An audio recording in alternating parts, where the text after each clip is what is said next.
Welcome back to the Navy Sports Magazine. We're presented by the Navy Federal Credit Union. Time to shine the light on Navy wrestling. And back in September, October, November, when you guys were getting going as a team, we'll take the global view first here, Jacob Koser. This team, I'm not sure at that point, knew where it was going early in the season. You had a lot of injuries as a team. As a group right now, though, perhaps doing some of your best wrestling as a team. You pick up your star victory over Army. What has it have been about the last few weeks that have seen this team as a whole come together and certainly from a team standpoint accomplish more of the goals that you're achieving out there? I think we're peaking at the right time. Not much has changed. I think maybe some guys are buying in more, but our wrestling in the practice room hasn't changed. So I think maybe confidence in our own wrestling, and then confidence in our coaches that they know what it takes to get us in the right spot. So definitely did see a shift as we started to prepare for Army. People are getting fired up, and whenever we go to practice, everybody's ready to roll, and is not really sluggish. So I think we're getting better. And we're just climbing up, and it's at the perfect time. Let's talk about the Army matchup for a moment, and wrestling and dual meets like that in general. How much do you all feed off of each other when a guy goes out, has the kind of match that can almost, turn things around? We saw this against, Binghamton earlier this year as well, where one dude, man, can turn it all around for everybody. How much do you all really feed off of that? Because let's face it, for 7 minutes, you're out there on the mat all by yourself. There's no timeouts, getting a teammate, getting a sub. It's you all having to do the work. But how much do you all feed off of each other? Oh, we definitely feed off each other. Whenever the person that goes out right before you gets like a major or gets that last takedown, even if it wasn't for any major or anything, but just to put it on them and show that they're the dominant wrestler, you get fired up. I know I feed off that whenever David Key goes out before me, or at Binghamton whenever Sammy got the pin before I went out. I mean, that just feeds off each other, and our coaches preach it. Like, whenever you go out there, your job is to make it easier for the next guy. So that definitely has a big factor in dual meets. Tournaments, not as much, because everybody's up at different times, but definitely in dual matches, getting that extra point for the major, or all that just feeds off of each other, and it's good. Wrestling has meant a lot to you and your family. Your brother, of course, was a good wrestler on the Division III level at Messiah. Just the fact that wrestling, what it's done for your family, certainly what it's allowed you to do to compete at the Division I level, and obviously get a tremendous education at the Naval Academy.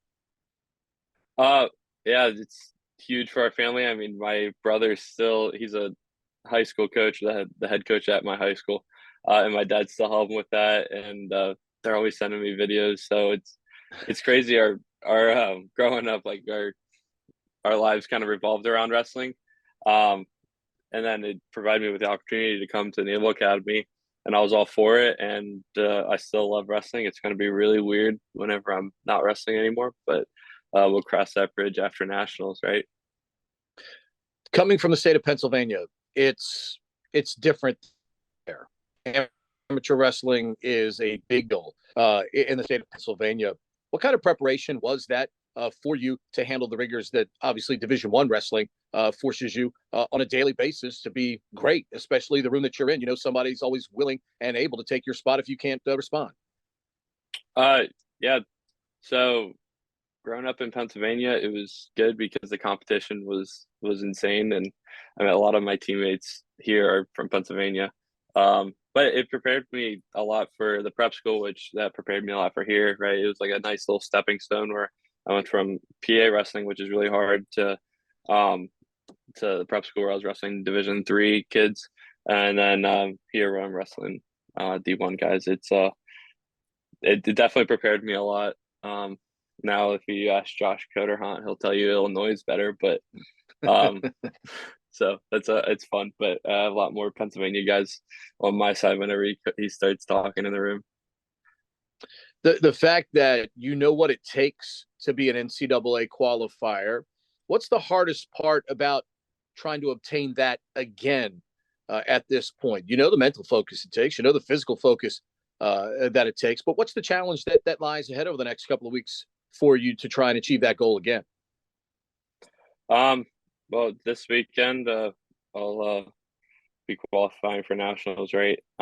So I think it's just going out there knowing that you want it more than the guy that you're wrestling, that you worked harder for it, and having the confidence going out there and getting those wins.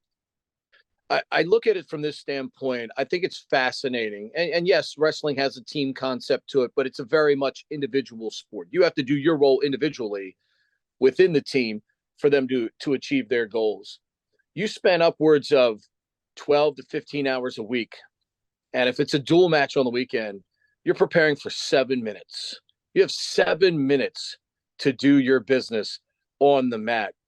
And how do you grapple with that fact that you put in 12 to 15 hours of work per week, lifting, running, wrestling, and knowing you've got 7 minutes to get your work done during the course of a dual meet. Now, obviously, this weekend, it'll be an even greater challenge because you'll have hopefully plenty of opportunities in terms of matches out there. But just what is that like to be prepared for something that it really is over just like that? I so what I look at it like, okay, if I put in the same amount of time as I put into wrestling, right, into something else like learning how to play an instrument, that would be an amazing guitar player or whatever because I put in so much time. But then I'm like, I would hate playing guitar. I love wrestling. It's not boring to me. There's always like there's little things that you can do to try to get better. So I don't really look at it as like work or like a lot of time because I'm just doing what I enjoy.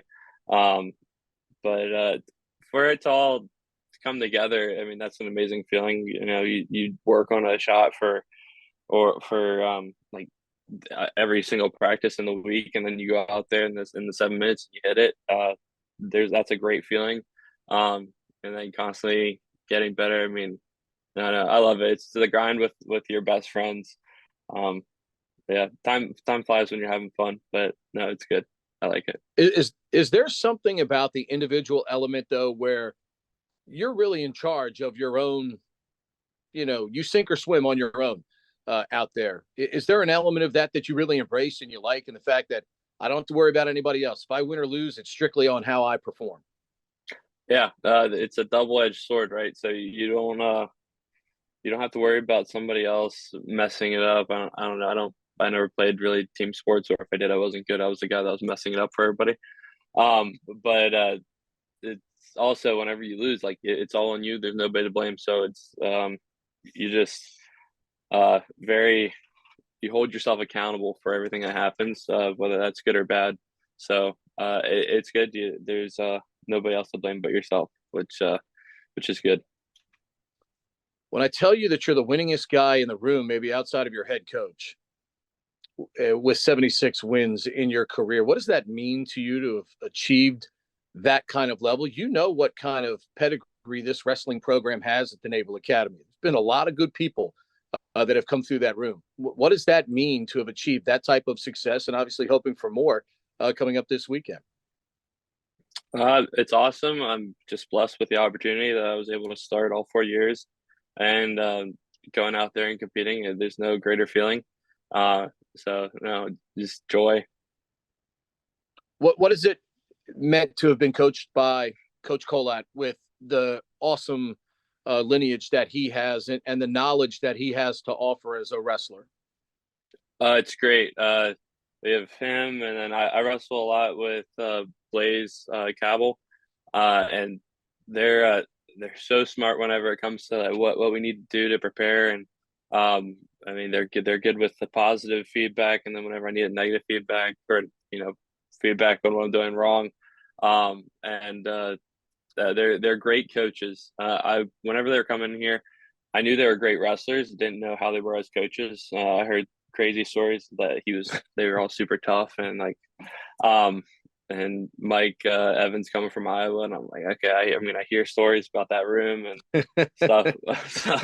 So I didn't know what I was getting into, but they're very, very smart, and as much as we're trying to get better, they're trying to get better themselves as coaches, and they do. So yeah, it's great. It's been a great experience having them. I was going to say too, be remiss if we didn't mention guys like Jacob Lucas, Paul Warner, guys that compete at a similar weight class and really push. I mean, you guys push each other. I mean, that's how you kind of hold each other accountable and get better. Just thoughts on the guys that help push you in the room as a group and the accountability that you all have to each other there as well. Yeah, I mean, whenever we're wrestling in practice, I mean, we grab guys that push us. So I'm grabbing Hunter Johns, Kale Krebs, Lucas, Warner, and like Jacob, but all these guys that are not necessarily getting starting or having the dual match. They're not going out there in the dual match as much. Those are the guys. I guess our coach told us the team is being held up by those 2 and 3 string guys that they're not seeing the light as much, but they're pushing us and they're nipping at our heels. So if we don't get better, they're going to take our spot. Finally, what's it going to take for you to achieve your goals this weekend up at Penn and try to put yourself in a position to wrestle at NCAA's again? Going out there with confidence, knowing that I'm going to win a national title, and enjoying my last season. Technically, I have a year of eligibility left after this, but I will not be using it. Yeah, and going out there, having fun, scoring points. That's what our coaches preach, and I'm bought in, and that's what I believe. So, do all those things, I should find success. Dude, it's been a joy to watch you. Best of luck to you and your teammates this weekend, and hope a ton of you end up heading to the NCAA's. Best of luck this weekend. Thank you. Thanks for having me.